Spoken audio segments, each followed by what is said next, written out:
चलिए भाई लोगों, आज थोड़ा इग्नियस पढ़ लिया जाए। एकदम बेसिक से स्टार्ट करते हैं। एक्चुअली टॉपिक कवर करेंगे वो होगा आइसोटॉप्स, बट स्टार्टिंग से थोड़ा सा ना देख के चलते हैं। लाइक सबसे पहले हम देखते हैं कि भाई जियोलॉजी, स्टडी ऑफ रॉक्स। ठीक है, अब रॉक्स किससे बनती हैं? मैंने यहाँ पे लिखा है rocks aggregate of minerals. Okay, फिर बात आती है मिनरल किससे बनते हैं। Mineral composed of chemical elements, different different chemical properties हैं।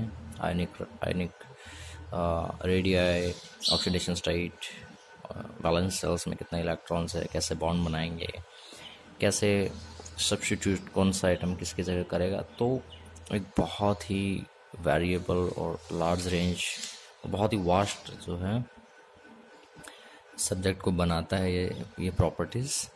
फिर बात आती है भाई केमिकल एलिमेंट किससे बनते हैं। अब केमिकल एलिमेंट्स बनते हैं किससे? एटम से, मॉलिक्यूल्स से, राइट। अब एटम किससे बनते हैं? एटम बनते हैं इलेक्ट्रॉन प्रोटॉन, उनके न्यूक्लियस में जो इलेक्ट्रॉन, नंबर ऑफ इलेक्ट्रॉन कितने, नंबर ऑफ प्रोटॉन कितने, वो सारा का सारा जो फंडा होता है यहाँ से होता है कि वो डिसाइड करते हैं कि इस पर्टिकुलर एटम की प्रॉपर्टीज़ क्या क्या होंगी, और वो प्रॉपर्टीज़ ही सारा खेल खेलती हैं जो आज हम पढ़ रहे हैं।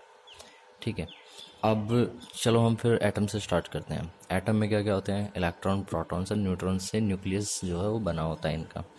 अब न्यूक्लियस सबसे स्मॉलेस्ट अभी तक डिस्कवर किया गया है।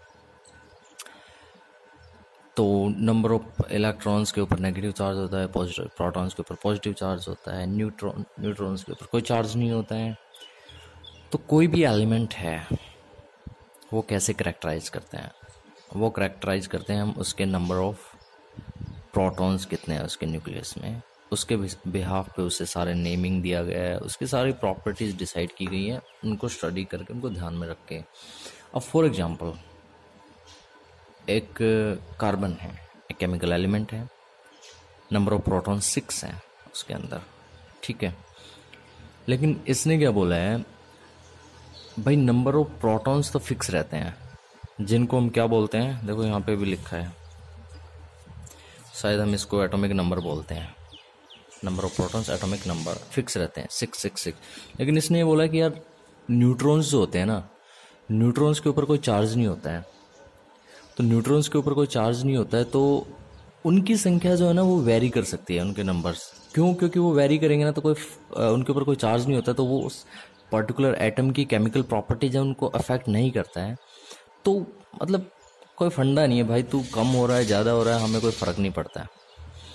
लेकिन वो क्या करता है, जब जो एटॉमिक मास जो होता है एटम्स का वो इंक्रीज हो जाता है, because that is equal to number of protons plus number of neutrons, right. So number atomic mass जो है वो बढ़ रहा है, वेरी कर रहा है। तो जो एक केमिकल एलिमेंट का एक एटॉमिक नंबर है 6, लेकिन उसका मास डिफरेंट डिफरेंट अलग, 12, 13, 14। तो डिफरेंट डिफरेंट मास जो होते हैं एक केमिकल एलिमेंट को, उसको उसके आइसोटोप बोलते हैं।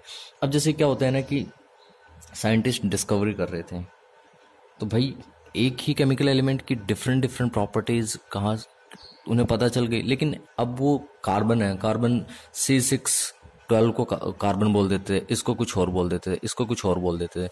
तो उस केस में क्या होता है ना कि केमिकल एलिमेंट्स पर पीरियोडिक टेबल इतनी भर जाती है, हज़ारों केमिकल एलिमेंट्स हो जाते हैं। तो कहते भाई ऐसे नेम देंगे तो काम नहीं चलेगा, तो उन्होंने उसको बोल दिया कि ये इसके आइसोटॉप्स हैं।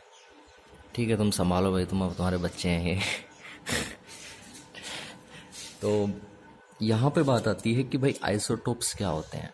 एक केमिकल एलिमेंट है, एटॉमिक मास उनके डिफरेंट डिफरेंट होते हैं, एटॉमिक नंबर सेम होता है, बिकॉज न्यूट्रॉन का कोई फंडा नहीं है, न्यूट्रॉन के ऊपर कोई चार्ज नहीं होता है। तो ठीक है, अब ये कहेंगे कि भाई 12, 13, 14 ही क्यों है।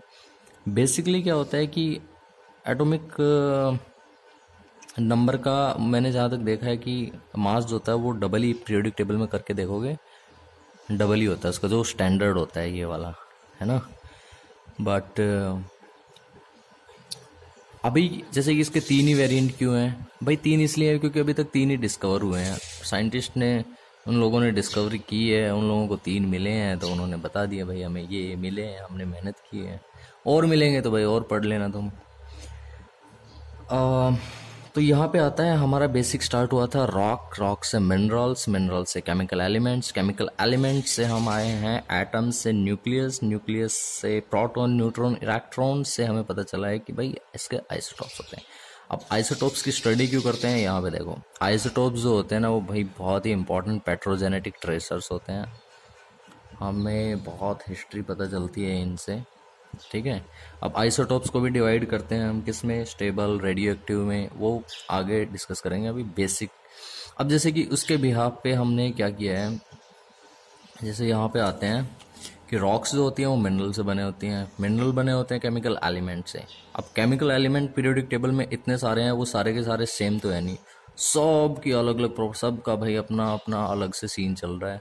मैं ये नहीं करूँगा, मैं वो करूँगा, मैं यहाँ सब्स्टिट्यूट नहीं होऊंगा, वो सारा का सारा उनकी केमिकल प्रॉपर्टीज पे डिपेंड करता है। तो केमिकल और जो एलिमेंट्स है ना उनको भी डिवाइड किया गया है इग्नियस पेट्रोलॉजी में, major elements, minor elements, trace elements, rare earth elements, ठीक है। अब मेजर माइनर भी हो सकता है, कहीं कहीं जो माइनर है वो मेजर भी हो सकता है, ट्रेस भी हो सकता है। Rare earth elements are fixed हैं, lanthanide series, rare earth elements lanthanide series fix है, और आई थिंक बहुत इंपॉर्टेंट है ना। ये सारा का सारा फंडा ना बहुत डीप में है, लेकिन अभी ऊपर ऊपर से बता रहा हूँ कि भाई रॉक मिनरल, मिनरल से एलिमेंट, एलिमेंट कितने प्रकार के होते हैं, आइसोटोप क्या होते हैं, तो बेसिक इसका कहानी का मतलब यही था। अब आगे एक एक टॉपिक के ऊपर बहुत बहुत ज़्यादा पेजेस हैं, बहुत डीप में है, तो अगर फिर मन किया दिमाग में कोई कहानी आई तो फिर से सुनाऊंगा। चलो बाय बाय।